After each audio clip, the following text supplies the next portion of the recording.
My name is Amber Lopez, 35 years old. I stared at my reflection one last time in the bathroom mirror, tugging at the hem of my deep blue dress. My stomach twisted as though it already knew tonight would not go well. The dress was elegant, but understated, not Kayla's style, never Kayla's style. My younger sister believed in glitter and spectacle and being noticed. I believed in blending into the background.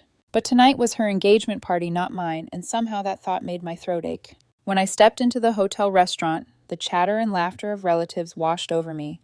The chandeliers dripped golden light, champagne glasses clinked, and in the center of it all was Kayla, glowing like she owned the night. She always did. Amber, you made it. My mother's voice sliced through the noise. She waved from across the room with that fixed smile, the one that always seemed brighter for Kayla. I walked over, clutching my purse tighter than necessary. Inside were 2 first-class plane tickets, a gift I had saved months for, meant to surprise Kayla and her fiancé, Brian. The irony burned in my chest.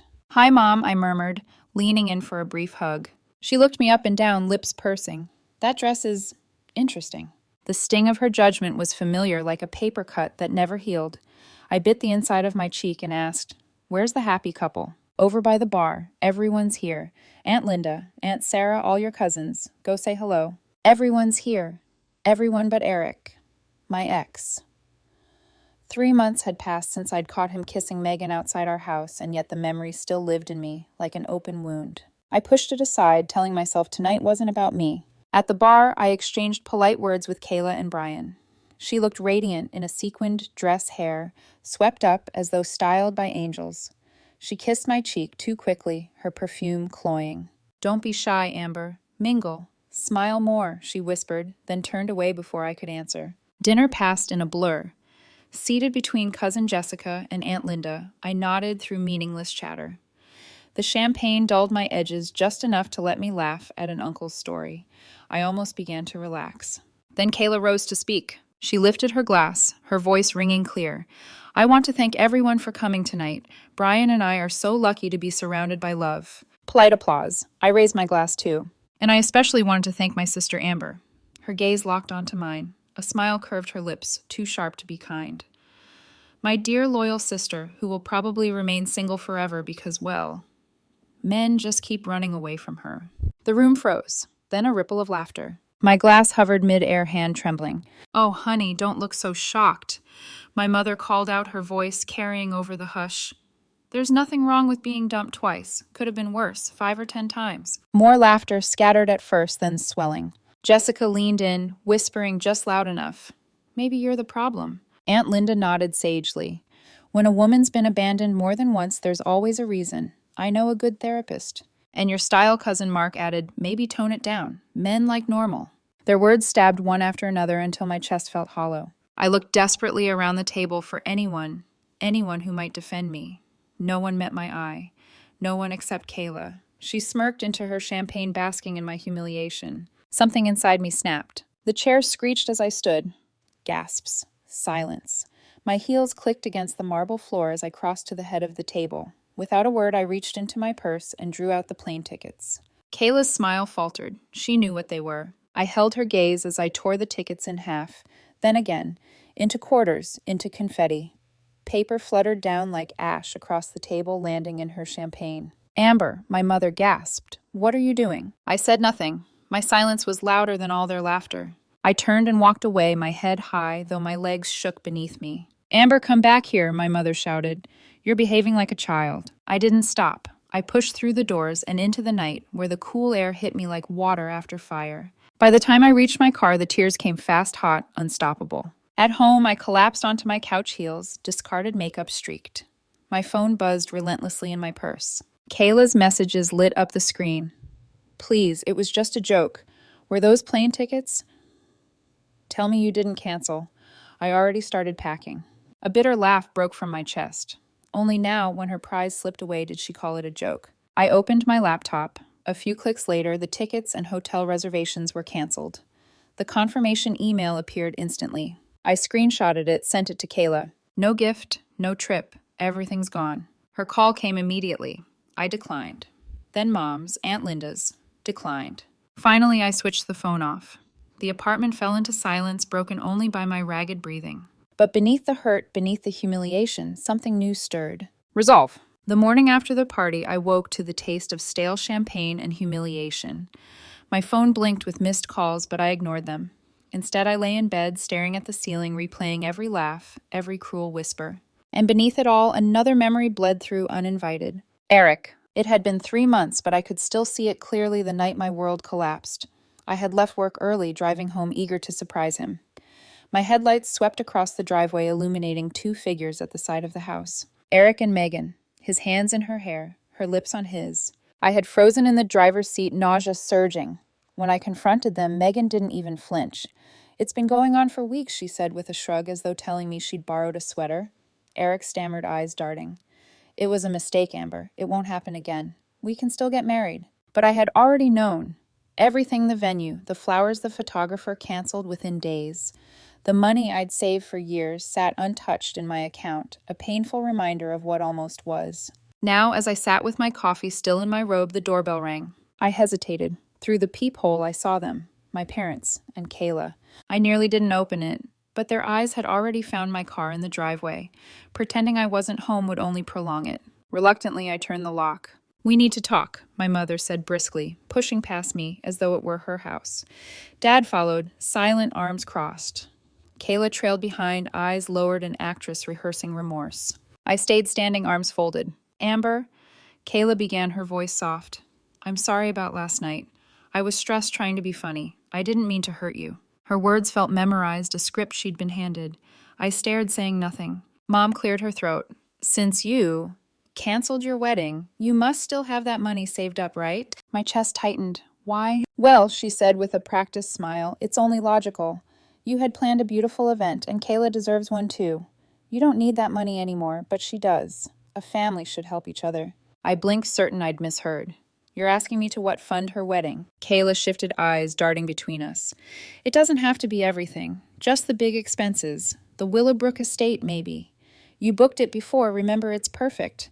And the Vera Wong gown, Mom and I loved it." Her tone wasn't apologetic. It was expectant, entitled. My father finally spoke, his voice firm. "You've always been the responsible one, Amber. Kayla has struggled. It's your duty to support her happiness. Think of it as repurposing the money. At least it won't go to waste." Waste. The word slammed into me. My heartbreak, my canceled future reduced to an idle resource for them to plunder. They went on, voices overlapping. Venue, dress, caterer, photographer, discussing details as though I wasn't even in the room, as though my silence was agreement. I felt the heat rise in my chest, anger simmering, building. Finally, it boiled over. "Get out," I said quietly. They paused. My mother frowned. "What did you say?" I said, "Get out, all of you." "Amber, don't be ridiculous," Dad snapped. "You're acting like a child." "No," I said louder now. My hand shook, but my voice held steady. "No more. Not a cent. Not for weddings, not for bills, not for car repairs, nothing. I'm done being your wallet." I turned to Kayla, her eyes widened, lips parting. No more rent help, no more tuition, no more gas money or little loans you never paid back. Nothing. "Amber, you're being cruel," Mom hissed. "This is your sister's happiness." "And what about mine?" The words burst out raw and unfiltered. "Did that ever matter to any of you?" For a moment, silence hung heavy. Then I marched to the door, yanked it open, and held it there. Out. The three of them stared at me as if I'd transformed into someone unrecognizable. Maybe I had. Amber, Dad began, but my glare silenced him. "Out." One by one, they filed past me. My mother muttered about ingratitude. Kayla's eyes shimmered with something between shock and fury. My father's jaw was tight, his silence louder than words. When the door shut behind them, I leaned against it, chest heaving. For the first time in years, maybe in my whole life, I'd said no. And the sound of it rang in my ears like freedom. The calls began the next morning. At first, I thought they might be apologies. Maybe, just maybe, my parents had realized how cruel their request had been. But no. "Amber, you need to be the bigger person," Aunt Linda's voice crackled through the phone. "Kayla's your sister. Family comes first." Cousin Jessica chimed in, later syrupy sweet. "You're 35, Lena. Maybe marriage isn't in the cards for you anymore. Why not focus on something more meaningful, like supporting Kayla and her future children?" Each call was the same melody, different verse. My mother's words repeated through every relative like a choir rehearsing the same hymn, "Give up your money. Support Kayla. Forget your own pain." I blocked number after number. Still, the guilt gnawed at me like acid. At night, the silence of my apartment pressed in, broken only by the hum of the fridge and the echo of my own doubts. Maybe I was being selfish. Maybe they were right. Maybe. But then I remembered their laughter at the engagement party, their cruel smirks, as Kayla mocked me. I remembered the way they spoke of my money as if it already belonged to her, and each time the anger burned hotter, anchoring me. One evening, as I sat nursing a glass of wine, my phone buzzed with a number I didn't recognize. Against my better judgment, I answered. Amber. The voice was tentative female, familiar. Megan. A silence hung heavy between us before she whispered, I know I'm the last person you want to hear from, but I need to talk to you, please. Everything in me screamed to hang up. This was the woman who had kissed my fiancé in my driveway, the woman who'd helped destroy my life. But something in her tone, thin, fragile, almost desperate, made me pause. 5 minutes, I said flatly. A cafe. Public. Tomorrow. When I walked into the little corner cafe the next day, Megan was already there, twisting a napkin in her hands. She looked smaller than I remembered. Not physically, but in presence. Deflated. Amber, she said softly, standing halfway, then sitting again when I didn't embrace her. I sat across from her, arms crossed. Say whatever you came to say. Her eyes darted around before she leaned forward, voice low. That night with Eric, it wasn't an accident. My stomach turned. What? Her hands shook as she crumpled the napkin. Kayla asked me to. She wanted me to seduce him, to ruin things between you two before your wedding. She couldn't stand the thought of you marrying before her. For a long moment, I could only stare, the words refusing to settle. That's insane, I whispered. She was jealous, Amber. She always has been. She said if she couldn't be first, she'd make sure you weren't either. And Eric, he didn't resist much. He was weak. Megan's voice cracked. I thought I could live with it, but I can't.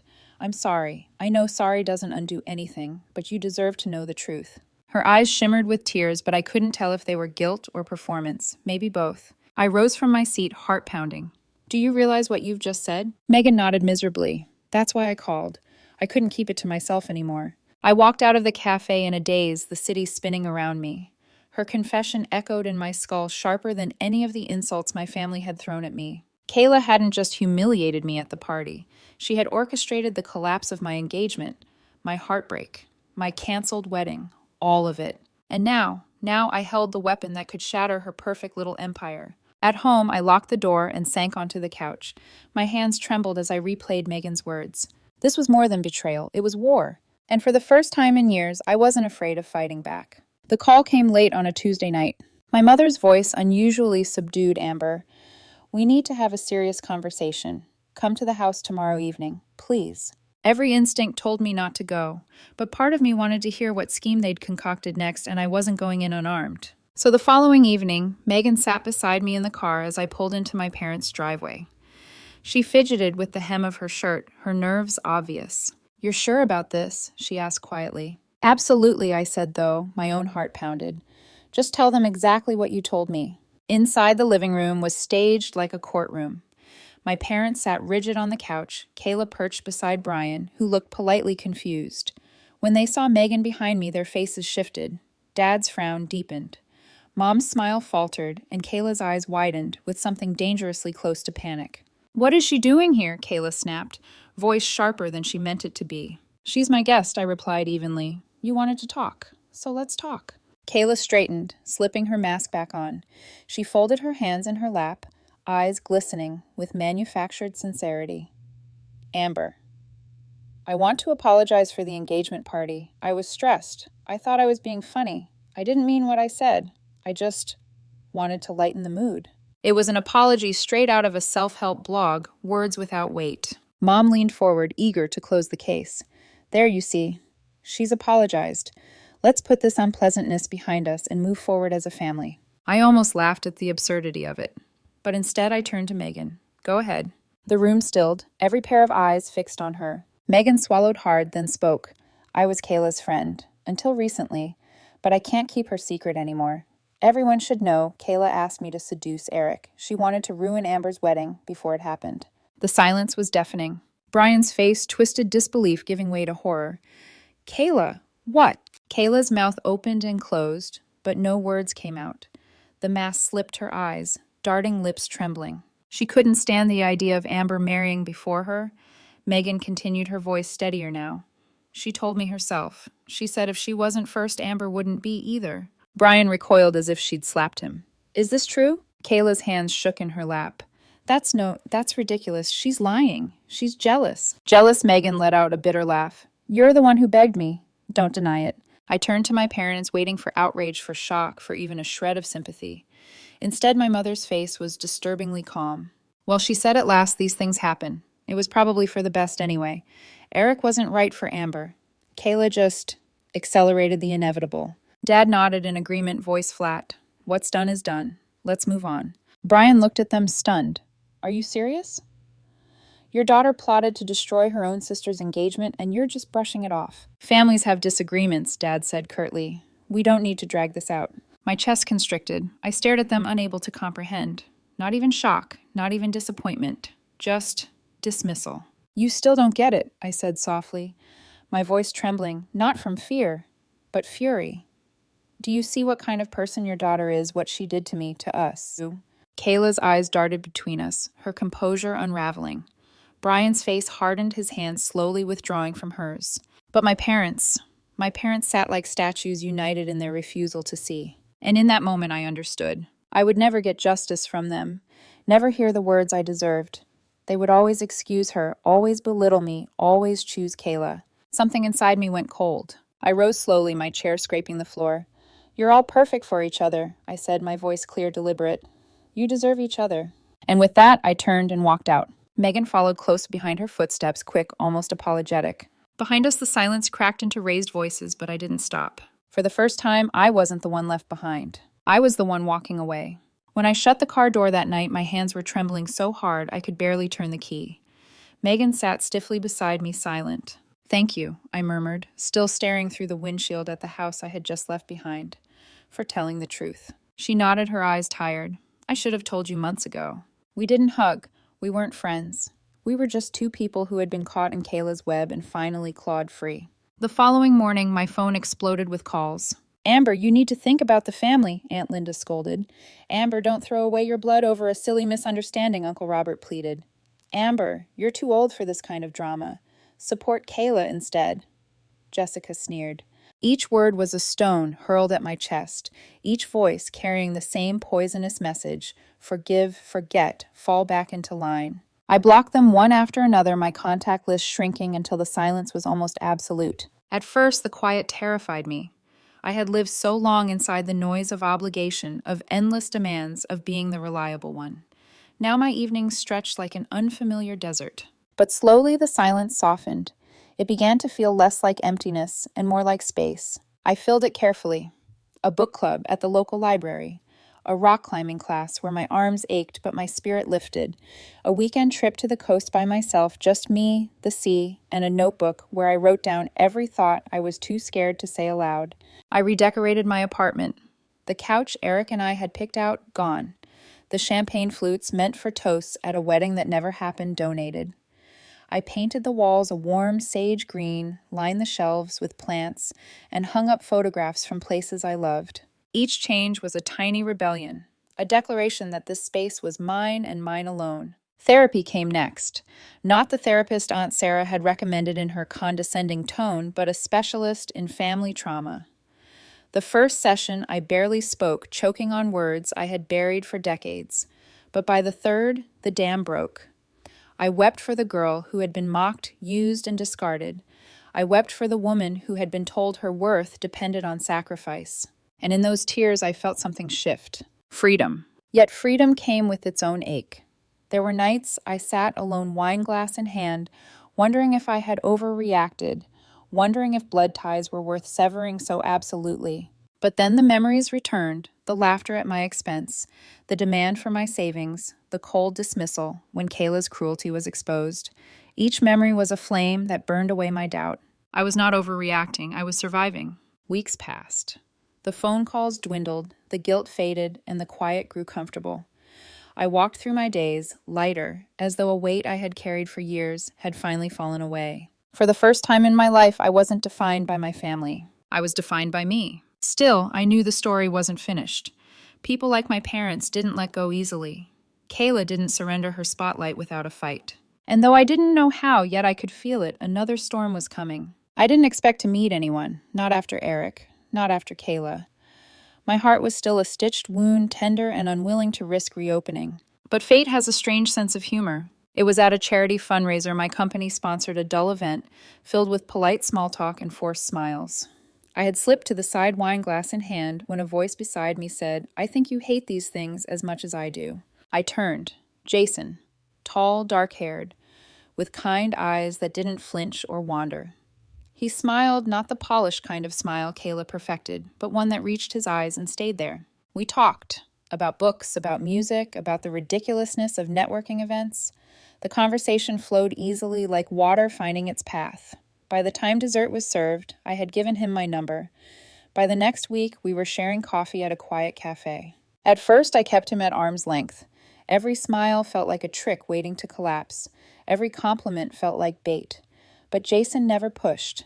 He listened, really listened. He remembered the small things, how I took my coffee, the way I always tucked my hair behind my left ear when nervous, the fact that I hated surprises because my life had already been full of too many unpleasant ones. By our third date, I told him the truth. Not everything, not yet, but enough about Eric, about my family, about the engagement party that had left scars deeper than I wanted to admit. He didn't laugh, he didn't flinch, he didn't judge. Instead, he reached across the table and said softly, "Thank you for trusting me." It had been so long since anyone thanked me for being myself that the words nearly undid me. Weeks turned into months. Walks in the park, movie nights on the couch, lazy Sunday mornings where the world outside didn't matter. I waited for the other shoe to drop, for the mask to fall, for him to reveal some hidden cruelty, but it never came. And then came Thanksgiving. "Come with me," Jason said one evening as we cooked dinner in my small kitchen, "to my parents' house. They'd love to meet you." My stomach dropped. Holidays had always been minefields where smiles masked knives, where love came with conditions. But I agreed. His parents lived in a cozy home that smelled of cinnamon and pine. His mother hugged me at the door, his father shook my hand firmly, and his sister asked me about my work with genuine curiosity. Even his teenage niece dragged me to her room to show me her art projects. The teasing at the dinner table was gentle, affectionate. The disagreements were brief, resolved with laughter and compromise. It was everything my family had never been. That night, driving home, Jason asked, "What do you think?" I stared out the window at the blur of passing lights. My chest ached in a way I didn't have words for. "They're wonderful," I whispered. "They're not perfect," he said with a quiet smile, "but they try. That's all anyone can really do." It was such a simple sentence, but it split me open. My family had never tried. Not once. For the first time, I realized maybe I could build something different, something better. Still, as I lay awake that night, Jason asleep beside me, a question whispered at the back of my mind. Can happiness really last for me, or will it all be ripped away again? A year passed. A year since the engagement party, since the laughter, since I tore those plane tickets into shreds. My life no longer felt like borrowed space. Work had promoted me. I had moved into a larger apartment, and Jason and I had grown into something steady, real. Evenings were filled with shared dinners, weekends with little adventures, hiking trails, farmers markets, cozy movie marathons. For the first time in years, I wasn't waiting for the next blow. Then came the email. The subject line, "Please read." The sender, Kayla. My finger hovered over delete, but curiosity won. "Amber, I'm in trouble. I'm pregnant. Brian left me for someone at his office. I don't know what to do. Please, I need you. Help me. Kayla." I stared at the words, emotion twisting inside me. Shock. A flicker of satisfaction, karma finally. Anger that she still reached for me, only when she needed something. And shamefully worry. Because despite everything, she was still my sister. That night I told Jason. "What are you thinking?" he asked, voice calm, no judgment in his eyes. "I don't know," I admitted. "Part of me wants to help. She's pregnant, alone.